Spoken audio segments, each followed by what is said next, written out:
Hey everyone, Dr. Kelly Starrett. I am at Super Training Gym, and we're doing a real life breakdown. Now, explain who you are, what's going on, introduce yourself to all the people. I am Kade Proctor. I am a power lifter out of Strong Barbell Club, which is in Kansas City, Missouri. The last meet I was in was a showdown meet. Squatted 804, bench 501, deadlifted 804, 2110 total. Bragging. Not bad. But what's going on? So I've been having like some tendonitis, some elbow issues. I think it stems from just like heavy squats, the chronic overuse of just having heavy bar on you, on your back, can put a lot of pressure on your elbows. So I kind of wanted to just pick his brain to see what I could do, maybe some exercises I could do at home to kind of fix that. Let's break this down. So how long has it been hurting the elbow? Probably about a year, I would say. So when we hear the word tendonitis, itis means acute inflammatory response. That's usually 3 to 13 days. Okay. Does this sound like an itis to you? Nope. No, this is not an itis. So we have is chronic elbow pain.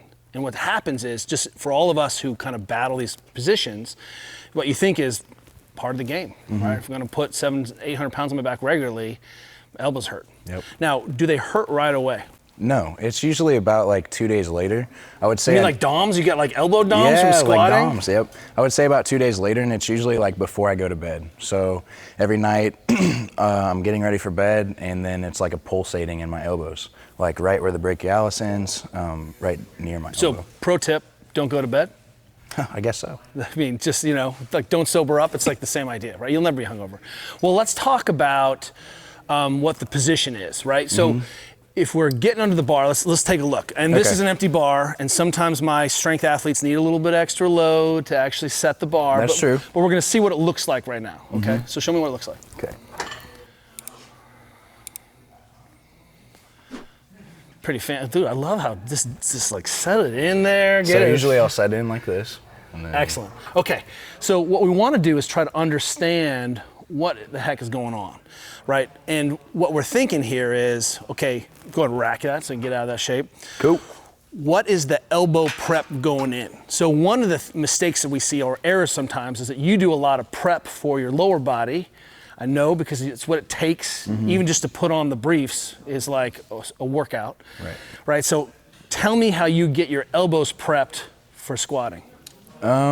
Honestly, not a lot of prep for my elbows for squatting. Look at me, look back here at the camera. So this is really common in a lot of our athletes who thinking, hey, we're prepping under these other loads, and the other tissues sometimes just kind of get neglected, right? Because on a bench day or an upper body day, I know that you're pretty immaculate about the way you're preparing for that, right? Exactly. Tissues are flushed and ready to go. So one of the things that any athlete can do if you've had this experience is, hey, there's this thing from powerlifting, maybe you've heard of like tricep press downs. Have you ever heard that before? Yep. You can do hundreds of them between sets. So one of the things we can do is just get the tissues better prepared for the load. So if we just took all of the mechanics out of it, preciousness, lack of range, whatever out of it, injury history, how do we better prepare the tissues for that elbow? And getting a big ass pump before you hand would be a good way to do it. Does that make sense? Yeah. So step one, without changing anything, can we have the tissues engorged with blood? Even a little blood flow restriction, little occlusion training on the upper body. And I'm just talking about not going crazy, but just to get a gigantic pump. And we've seen that with our major league pitchers. We've seen that with our war fighters. A lot of times we're just not preparing the ligaments and tendons. Then we're actually putting under pretty big isometric load in that position. And it's just like anything. Hey, we know that you should be able to do it cold, which is basically ostensibly what you're doing with your elbow. Right. Handle 800 pounds and little jumps. You probably like, you probably go 225, 700, 800 as your jumps, right? No. So the idea here, not. though, is number one, can we better prep the tissues? And that just may mean getting a big sweat, but specifically work on getting a pump around the joint. Two, let's talk about just some basic range of motion. Come on over here. Okay. So when we're looking at supporting the bar, ideally, we'd love to have full grip on the bar. Yeah. Right? And one of the reasons we want full grip is it makes that elbow more stable. So when we have the thumb involved, so check this out. I want you to grab my hand. Okay. And I want you to rip it off, tear it off. Like no, wait. You don't get to use your thumb this time. Oh, okay. Go ahead and tear it off again. Can't. So one of the issues with a lot of our strength athletes is that we have to be in positions to get on that bar, but we can't create the kind of rotation or the kind of stability through the system, right? Do you bench with open thumb or use your thumb? Closed. Use closed. Why? More stability. More stability, Safer. and you're safer, right? Yeah, scary if I don't. This is super cool. Yeah, no. And but the idea here is we know that you can create a better, more stable whole system through the thing. So we just apply that. So how do we get the body into a position where we can at least start to sneak in thumb? So some technique ideas. But really what we're asking is, are there issues in the shoulder? And remember, powerlifting is a specific enough sport that we may never be full range, but we don't have to be full range. We just have to chase full range. Does that make sense? So get on your back. Let's take a look. Okay. Is it your left side or your right side? Usually it's my right. Okay, so scoot over a little bit. Let's take a look at your right side. Okay. So one of the positions that we want to identify is out here to the side. And so what you're seeing is, we call this the hang shape. So this is a front rack shape because it's where I'm holding a bar in a front rack position. And a start of a bench press would be a long lever front rack, right? Because we're just orientation of the shoulder. Out to the side is what we call our hang shape. And in this situation, we call it the hang because this is where I'd be pulling from the floor. But the whole arc of motion is the key here. And so one of the things we're looking at and tend to see in elbow dysfunction is that if we have an athlete who may be missing some of the arc of motion, then the elbow has to deal with that limitation. You maxed out your wrist, the way you're holding the bar, because it's just unnatural to hold that bar in that position at that size. Then we all suddenly have maybe a little bit of a stiff shoulder, and the elbow is doing all the work to kind of connect the two. Does that make sense? Yeah. You see the same thing when people have knee issues, ankle range of motion restriction, hip range of motion restriction, knee is making up for the battle in between. So if you scoot over just a smidge, what we're gonna do is we're gonna look at this range of motion, this arc in the shoulder here. So if I pin his shoulder down, this is his end of his arc of range, right? And believe it or not, this is actually pretty decent, right? Yeah. But still missing 50%. I want to see the arc of the hand basically go to about the hip without any forward translation in the shoulder here. So one of the things that happens is, I mean, if I come this direction, do you see that we've got a ton of external rotation here? So that can't be the issue. Yeah. What we're looking at is his ability to create good rotational stability.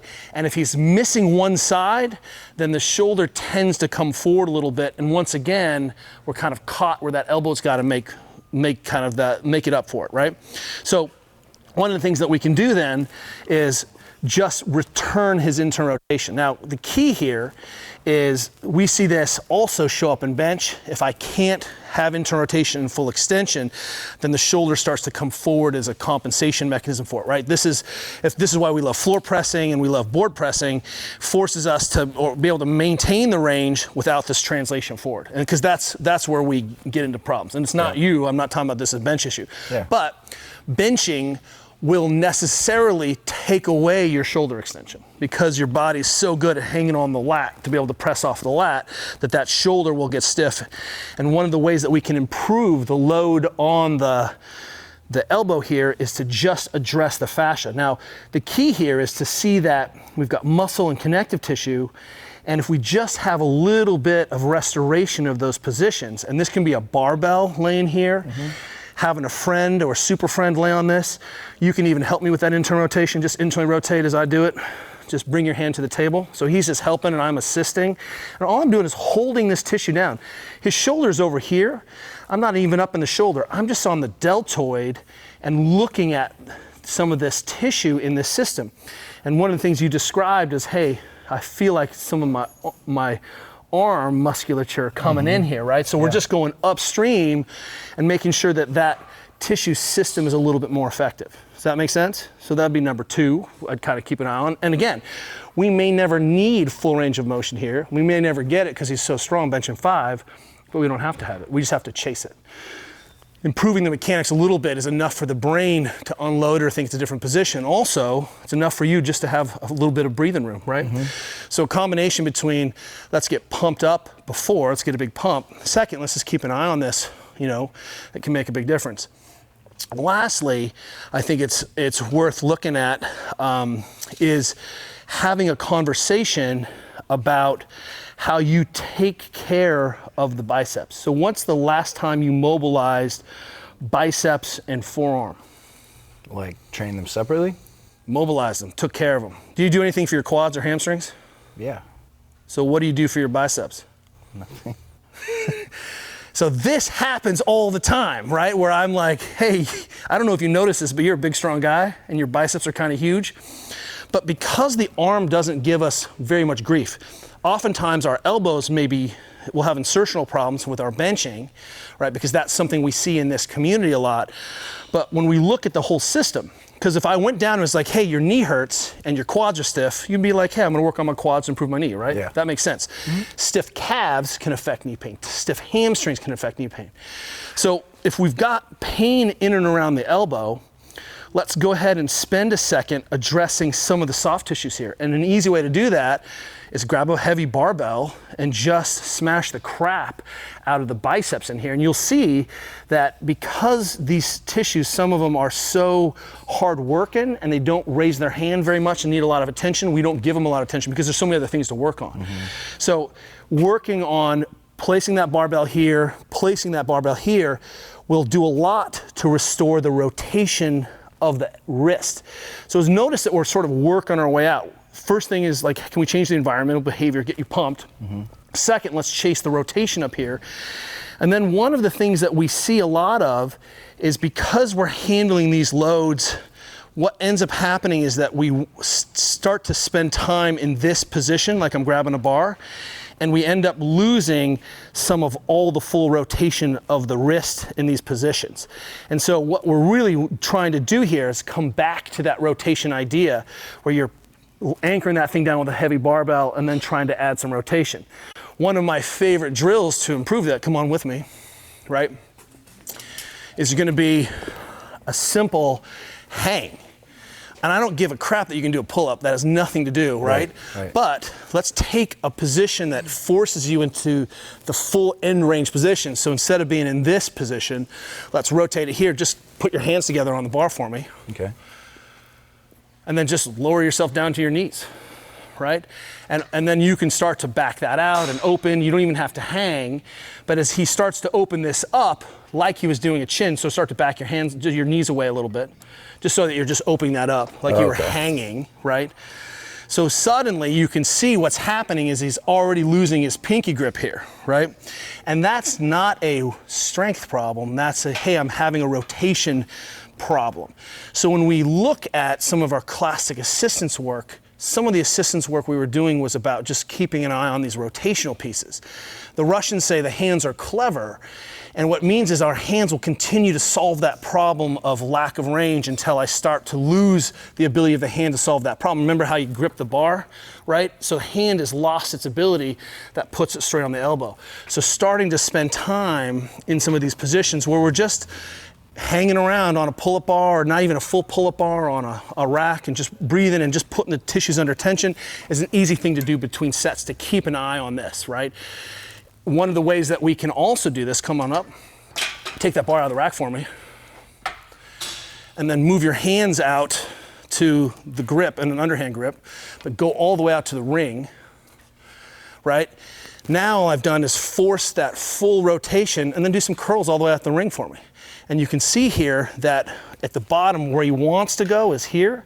So I'm gonna say go out a little bit wider, right? And all of a sudden, now I'm taking this tissue and forcing it into this fully externally rotated position, and you can start to feel that strain there, right? So easy pump out sets of 10 as a finisher. This isn't about getting stronger, this is just about elbow health. Mm-hmm. And keeping an eye on our rotation is the name of the game. And you'll notice that we're starting to build this case for having improved rotation. Does that make sense? So an easy finisher. Absolutely. Last thing, come on over here. So my friend Mark, I don't know if you've heard of Mark Bell, came with this thing called the Infinity Strap. So step on this side for me real quick. Gotcha. Now the Infinity Strap just got these easy loops, but what's nice about that is you can hang it on, hook it on any of your rigs, And then all of a sudden, I've got a place to work on this rotation, but by taking the elbow out of it, forcing the elbow straight, now we can start to see this. So show me some rotation. Grab that thing, right? Oh, look what he did. Immediately he went to short lever. Leave that elbow straight and rotate at the shoulder. Okay. So what's going on? So it's like this, right? And you can see that some of this is, hey, go ahead and put a little more load into it. Okay. Right? Now show me that rotation. Good. And just getting his brain to remember, how do I create rotation? And there's this thing we have called the super friend. It's like the super gym. If my super friend came over, go ahead and rotate again, and I just gave him a little cue there at the end range, right? What is that? Bend over, quit that. Now hold that position, go ahead and go further out, retract the scap, further out. Now he's got to maintain this isometric. He's cueing himself. So now we've got some better rotation at the wrist. We've got elbows that are pumped. We've got a rotation capacity at the shoulder, then some simple priming. And the more effective he is, turning sideways, show me that same rotation. Go ahead and break it again and rotate again. Come out, rotate back in. Oh, don't overextend. Okay. Rotate, rotate, rotate, and you can see that because of the kinds of training we're doing, it's easy to lose that idea, right? So simple ideas to get your rotation primed, which we oftentimes don't think about before squats. Why would I think about rotation? I'm worried about my legs today and dying under this bar. But if we can prep the tissues, work on this rotation, suddenly the work I'm doing in the squat setup helps the bench the next day. And that's the game. That's awesome. Thank you so much. No worries. Super train, Jim. Race day.